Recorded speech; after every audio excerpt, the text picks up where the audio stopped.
കിരണിന്റെയും കല്യാണിയുടെയും നാളത്തെ നല്ലൊരു കഥ കേട്ടാലോ? അതിനുമ്പൊരു കാര്യം പറഞ്ഞോട്ടെ, വീഡിയോ ഇഷ്ടപ്പെടുവാണെങ്കിൽ ഒന്ന് ഹൈപ്പ് ചെയ്യാൻ മറക്കരുത്.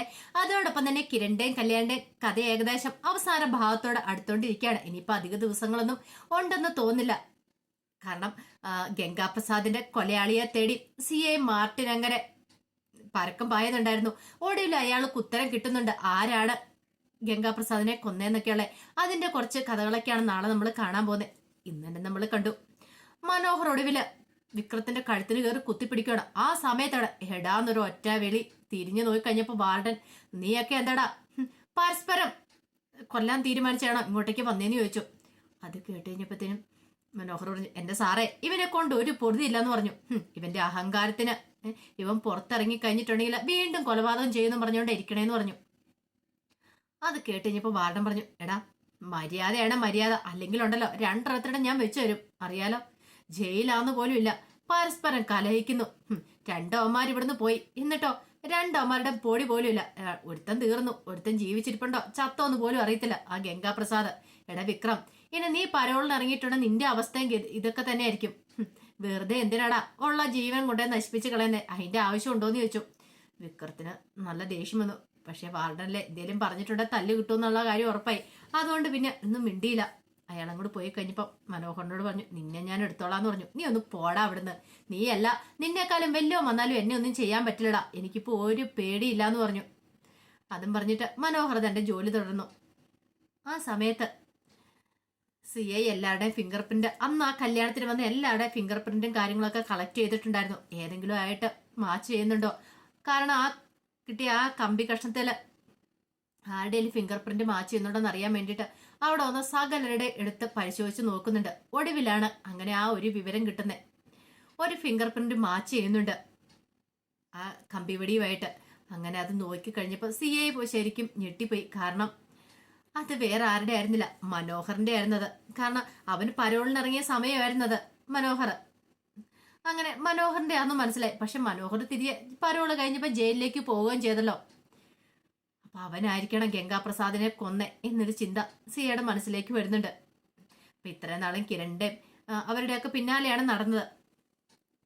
അങ്ങനെ CIക്ക് അതിന്റെ ഉത്തരം കിട്ടുന്നുണ്ട്. പക്ഷെ അതുകൊണ്ടായില്ല. ഇനിയിപ്പം അവനെ അറസ്റ്റ് ചെയ്യണമെങ്കിൽ ഫിംഗർ പ്രിന്റ് കിട്ടിയതുകൊണ്ടായില്ല. ബാക്കി കാര്യങ്ങൾ ഡീറ്റെയിൽസ് ഒക്കെ ചോദിച്ചറിയണം അവനോട്. അവൻ തന്നെയാണോ കുറ്റവാളി എന്നൊക്കെ അറിയണം. പിന്നെ അവനെ കസ്റ്റഡി എടുക്കാനായിട്ട് കോടതിയുടെ ഉത്തരവുകളും കാര്യങ്ങളൊക്കെ വേണം. അവൻ ജയിലിലായതുകൊണ്ട് അവൻ ഇനി കസ്റ്റഡി എടുക്കണം. ചോദ്യം ചെയ്യണമെങ്കിൽ കുറച്ച് ചടങ്ങുകളും കാര്യങ്ങളൊക്കെ ഉണ്ട്.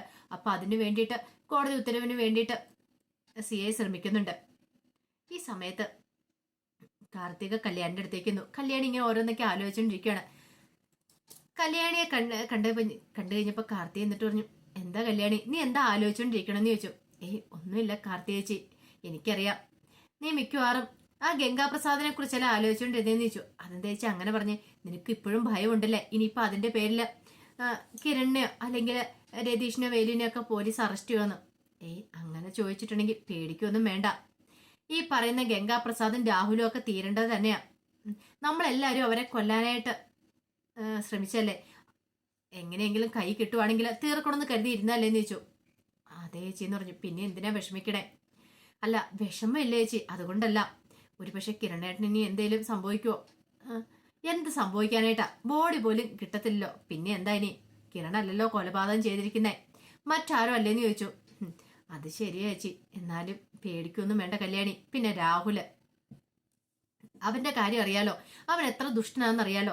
എത്രയോ വട്ടം നിന്നെ കൊല്ലാൻ ശ്രമിച്ച രാഹുലും അവന്റെ ഭാര്യയും മകളും എല്ലാം ചേർന്നിട്ട്. പക്ഷെ ഈ തവണ രാഹുൽ മാത്രം ഉണ്ടായിരുന്നുള്ളൂ. അവനും തീരേണ്ടവനാ. അവൻ എത്രയോ വട്ടം കിരൺ അവസരം കൊടുത്തു നന്നാവാനായിട്ട്. പക്ഷെ ഒരു വട്ടമെങ്കിലും അവൻ നന്നായോ? ഇല്ലല്ലോ. അതുകൊണ്ട് ഇനിയിപ്പോ അവന്റെ കാര്യം ഓർത്തും ടെൻഷൻ വേണ്ട. പിന്നെ ഒരുത്തനും കൂടെ ഇറങ്ങും വിക്രം. അവൻ നമ്മളെ രണ്ടുപേരെയും കൊല്ലാൻ വരുന്നവനാ. അവൻ ഇനി വന്നിട്ടുണ്ടെങ്കിൽ മിക്കവാറും എന്റെ കൈ കൊണ്ടായിരിക്കും അവന്റെ മരണം. അവനെ ഞാൻ വേണേ തീർത്ത് കളയെന്ന് പറഞ്ഞു. ഇനി ഒരു പോറൽ പോലും നമുക്ക് ആർക്കും ഏൽക്കാനായിട്ട് പാടില്ലെന്ന് പറഞ്ഞു. അത് കേട്ടപ്പം കല്യാണി പറഞ്ഞു, അത് ശരിയാ. ശരിക്കും പറഞ്ഞാൽ കിരണേട്ടനൊക്കെ ഇവരൊക്കെ ഒത്തിരി അനുഭവിച്ചിട്ടുണ്ട്. ഞങ്ങളൊക്കെയാണ് എത്രമാത്രം ദുരിതങ്ങൾ അനുഭവിച്ചിട്ടുണ്ട്. ഒന്ന് മാറി ഓരോന്നിങ്ങനെ വന്നുകൊണ്ടിരിക്കുമല്ലായിരുന്നോ. എന്തൊക്കെ ദുരിതങ്ങളായിരുന്നു. ഇപ്പൊ കാർത്തേച്ചിയുടെ തല തന്നെ അടിച്ചു പൊടിച്ചില്ലേ വിക്രം വന്ന്. പക്ഷെ കൃത്യസമയത്താണ് ഞങ്ങൾ അങ്ങോട്ട് വന്നുകൊണ്ടല്ലേ രക്ഷപ്പെടുത്താൻ പറ്റിയത്. കാർത്തി പറഞ്ഞു, അതെ അതൊക്കെ അറിയാം. അവനെ സൂക്ഷിക്കണം. അവൻ വന്നിട്ടുണ്ടെങ്കിൽ ഗംഗാപ്രസാദിന്റെ ആ രാഹുലിന്റെ ഗതി തന്നെയായിരിക്കും അവനും ഉണ്ടാകാൻ പോകുന്നത്. സഹോദരൻ അന്ന് ഒരു സ്നേഹവും പരിഗണനയൊന്നും ഇനി കൊടുക്കില്ല എന്ന് പറഞ്ഞു. പിന്നീട് CI കിരണിനെ വിളിപ്പിക്കുന്നുണ്ട്.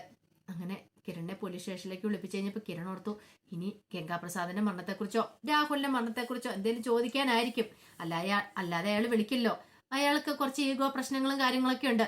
ഒരു കാര്യം അന്വേഷിച്ചിറങ്ങിയിട്ടുണ്ടെങ്കിൽ അത് കണ്ടെത്തണം. നല്ലൊരു പോലീസ് ഉദ്യോഗസ്ഥൻ തന്നെയാണ് അയാള്. കാരണം അതുകൊണ്ടാണല്ലോ ഏതറ്റം വരെ പോയിട്ടാണെങ്കിലും അതിന്റെ സത്യാവസ്ഥ കണ്ടെത്താനായിട്ട് അയാൾ ശ്രമിക്കുന്നത്. അയാളെയും കുറ്റം പറഞ്ഞിട്ട് കാര്യമില്ല. അയാൾ അയാളുടെ ഡ്യൂട്ടി ചെയ്യുന്നത് മാത്രം. പക്ഷെ പക്ക ക്രിമിനലാണ് ഈ ഗംഗാപ്രസാദ്. അവനെ പോലെ ഒരു കൊടും ക്രിമിനലിനെ കുറിച്ച് അന്വേഷിക്കുന്നുകൊണ്ടാണ് ബാക്കി എല്ലാവർക്കും ഈ നീരസവും കാര്യങ്ങളും. നോർമൽ സ്റ്റേജിലുള്ള ആള് മരിച്ചു കഴിഞ്ഞിട്ട് അതിനെക്കുറിച്ച് അന്വേഷിക്കുകയാണെങ്കിൽ ഈ പറയുന്ന ആർക്കും വിഷമങ്ങളും കാര്യങ്ങളൊന്നും ഉണ്ടാകത്തില്ലായിരുന്നു. അങ്ങനെ ഒടുവില് സിയുടെ അടുത്തേക്ക് കിരൺ ചെന്ന് കഴിഞ്ഞപ്പം സിയെ പറഞ്ഞു ഇരിക്കു കിരണേന്ന് പറഞ്ഞു. എന്താ സാറേ, സാറെന്താ വിളിപ്പിച്ചേന്ന് ചോദിച്ചു. അതെ, ആ ഗംഗാപ്രസാദിന്റെ മരണവുമായിട്ട് ബന്ധപ്പെട്ട് ഇനി ഞാൻ കിരണിനെ ശല്യം ചെയ്യില്ല എന്ന് പറഞ്ഞു. അതെന്താ സാറേ പെട്ടെന്ന് അങ്ങനെ ഒരു തീരുമാനം? അതെ, എനിക്ക് തന്നെ ബുദ്ധിമുട്ടിപ്പിക്കണമെന്നൊന്നും ഇല്ലായിരുന്നോ കിരണേ. പക്ഷെ സ്റ്റേഫി ഒരു പരാതി വന്നിട്ടുണ്ടായിരുന്നു. ഒരു പരാതി കിട്ടിയിട്ടുണ്ടെങ്കിൽ അതിനെക്കുറിച്ച് നമ്മൾ അന്വേഷിക്കണമല്ലോ. അതിപ്പോ ആര് തന്നാലും, ഒരു കൊലപാതക തന്നാൽ പോലും നമ്മൾ അതിനെക്കുറിച്ച് അന്വേഷിച്ചാൽ മതിയാവുള്ളൂ. പോരാത്തതിന് അവളുടെ കാമുകനാന്നൊക്കെ പറഞ്ഞിട്ടുണ്ടായിരുന്നു. അപ്പൊ അതിനെക്കുറിച്ച് അന്വേഷിക്കാൻ തന്നെ ഞാൻ ഇറങ്ങി തിരിച്ചേ.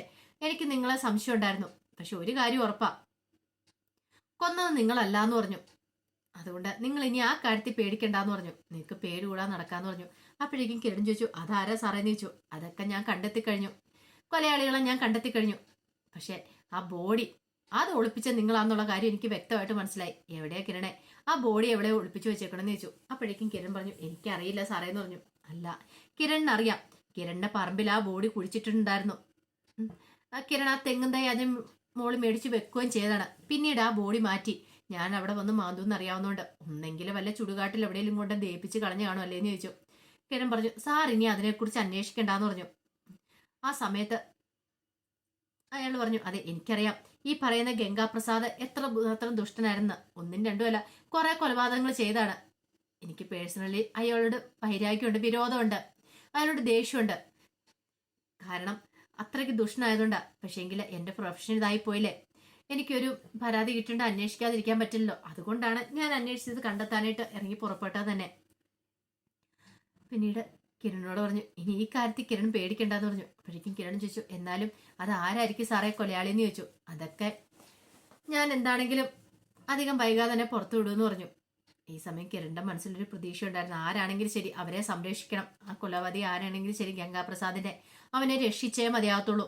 കാരണം തന്റെ കുടുംബത്തിന് വേണ്ടിയിട്ടാണ് അവൻ ഇങ്ങനൊരു കാര്യം ചെയ്തിരിക്കുന്നത്. അപ്പൊ പിന്നെ അവനെ രക്ഷിക്കാതിരിക്കാൻ പറ്റില്ലല്ലോ.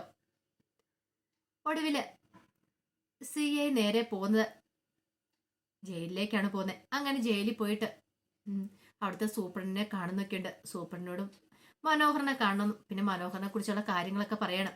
ഒടുവിൽ മനോഹറിനെ വിളിപ്പിച്ചു. മനോഹർ അങ്ങോട്ടേക്ക് വന്നു കഴിഞ്ഞപ്പോഴത്തേനും സൂപ്രണ്ട് പറഞ്ഞു എന്തിനാ നിന്നെ ഇങ്ങോട്ട് വിളിപ്പിച്ചതെന്ന് അറിയാമെന്ന് ചോദിച്ചു. ഇല്ല സാറേ, ഇതാരാന്ന് മനസ്സിലായെന്ന് ചോദിച്ചു. അപ്പോഴേക്കും മനോഹർ ഇങ്ങനെ നോക്കി. ഇത് CI മാർട്ടിൻ, ഗംഗാപ്രസാദിന്റെ തിരോധാനത്തെ കുറിച്ച് അന്വേഷിക്കുന്ന പോലീസുകാരനാന്ന് പറഞ്ഞു. അല്ല, ഇപ്പൊ നിനക്ക് ഏകദേശം മനസ്സിലായി കാണുമല്ലോ. അന്ന് ഗംഗാപ്രസാദ് ആ കല്യാണ വീട്ടോടത്തിന് അവിടെ വെച്ച് കൊല്ലപ്പെട്ടത് തലയ്ക്ക് അടിയേറ്റതായിരുന്നു. അന്ന് ഒരു ഇരുമ്പുദണ്ഡം കൊണ്ടുള്ള അടിയേറ്റാണ് മരിച്ചത്. പക്ഷെ അന്നത്തെ ആ ഒരു ഇരുമ്പുദണ്ഡയിലുള്ള ഫിംഗർ പ്രിന്റ് എന്ന് പറഞ്ഞു കഴിഞ്ഞിട്ട് ഒരു നിമിഷം നിർത്തി. അപ്പോഴേക്കും മനോഹർ ഇങ്ങനെ നോക്കുവാണ്. പിന്നീട് മനോഹറിനോട് കാര്യങ്ങളൊക്കെ ചോദിക്കുന്നുണ്ട്. ഏതാ സംഭവിച്ചെന്നുള്ള കാര്യം. സൂപ്രണ്ട് പറഞ്ഞു അതെ, നിന്നെ അറസ്റ്റ് ചെയ്യാനായിട്ട് കോടതിയിൽ നിന്ന് ഉത്തരവുണ്ടെന്ന് പറഞ്ഞു. നിന്നെ ചോദ്യം ചെയ്യാനൊക്കെ ആയിട്ട് കോടതിയിൽ നിന്ന് ഉത്തരവ് കിട്ടിയിട്ടുണ്ട്. ആ ഉത്തരവായിട്ട് CI ഇങ്ങോട്ടേക്ക് വന്നേന്ന് പറഞ്ഞു. അത് കേട്ടപ്പം മനോഹർ CIനെ നോക്കി. മനോഹറിനും മനസ്സിലായി താൻ പിടിക്കപ്പെട്ട് കഴിഞ്ഞെന്നുള്ള കാര്യങ്ങളൊക്കെ. അപ്പൊ അതിന്റെ വിശേഷങ്ങളൊക്കെ കാണാൻ പോകുന്നത്. ഇനിയിപ്പം മനോഹറാണ് കൊലയാളിയെങ്കിൽ നാളത്തെ ഫുൾ വിശേഷം വന്നു കഴിയുമ്പോൾ അറിയാം എങ്ങനെയായിരിക്കും കാര്യങ്ങളൊക്കെ. കാരണം മനോഹർ എന്തായിരിക്കും പറയാൻ പോകുന്നത്, ഗംഗാപ്രസാദിനെ എങ്ങനെയാണ് കൊന്നതെന്നൊക്കെ. അതോ ഇനിയിപ്പോ മനോഹറിനോടൊപ്പം വേറെ ആരെങ്കിലും ഉണ്ടോ എന്ന് അറിയത്തില്ല. ചിലപ്പോൾ കൊലയാളികൾ എന്ന് പറഞ്ഞ സ്ഥിതിക്ക് വേറെ ആരെങ്കിലും കാണുമായിരിക്കും. പ്രകാശനും കൂടെ കൂടി ചേർന്നിട്ടാണോ ആ കൊലപാതകം ചെയ്തതെന്ന് അറിയത്തില്ല. അപ്പൊ അതിന്റെ വിശേഷങ്ങളൊക്കെ നമ്മൾ കാണാനായിട്ട് പോകുന്നത്. എന്താണെങ്കിലും അധിക ദിവസമൊന്നും കഥ നീണ്ടു പോകത്തില്ല. അതിനിപ്പം തന്നെ എന്താണ് കഥയൊക്കെ അവസാനിക്കാനായിട്ട് പോകും കേട്ടോ. അപ്പൊ അതിന്റെ വിശേഷങ്ങളൊക്കെ നമുക്ക് എല്ലാവർക്കും കാത്തിരിക്കാം. ഒരിക്കൽ കൂടി എല്ലാവർക്കും ശുഭരാത്രി നേർന്നുകൊണ്ട് നിർത്തുന്നു.